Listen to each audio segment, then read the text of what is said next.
It is the responsibility of district returning officers, and assistant returning officers to ensure the process is completed in an impartial, fair and transparent manner. The election process begins with the appointment by the Election Commission of district returning officers and assistant returning officers. Provincial Election Commissioner will administer oath to all relevant district returning officers, who in turn will take oath from all the relevant returning officers and assistant returning officers.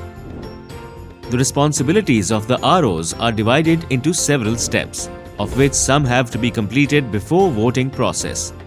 These include, soon after the announcement of election schedule, putting public notices at important locations in the constituency to invite nomination papers from the candidates. Receiving nomination papers from the candidates. Displaying on the notice board the list of nominated candidates, Form 31, for public information. Scrutiny of nomination papers. Preparing a list of eligible nominated candidates, Form 32. Issuing a revised list of eligible nominated candidates if necessitated by the decision of the appellate tribunal.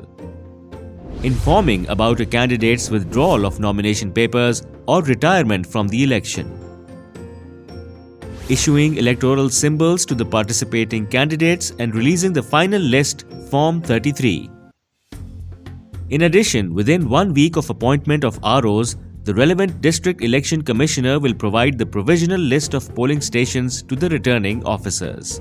The ROs are also responsible for visiting all polling stations in their constituency and ensuring the availability of all necessary facilities according to the requirements of a polling station. The ROs have to establish temporary polling station in the event of any emergency or unforeseen situation such as a flood, earthquake, or any other reason due to which a polling station may be rendered unusable.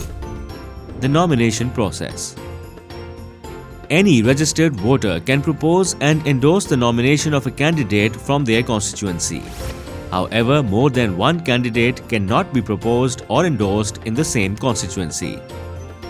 The nomination papers have to be submitted by the candidate, their proposer, seconder, or authorized representatives through the relevant form.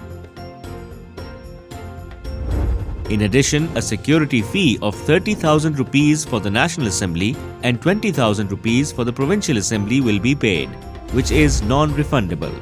After receiving the nomination papers, the candidates or their representatives will be issued an acknowledgement receipt, which is appended at the end of the nomination papers. The receipt will mention the time and date of the collection of nomination papers. At the same time, the ROs will also give the date and time for the scrutiny of the papers to the ones submitting nomination papers. The ROs, through concerned district returning officer, will then provide Form 31 to Election Commission of Pakistan and also to District Election Commissioner, Regional Election Commissioner and Provincial Election Commissioner. Later on, they will display Form 31 at a prominent place in their office. The ROs are also obligated to provide to the general public a copy of the list of nominated candidates in exchange for the prescribed fee.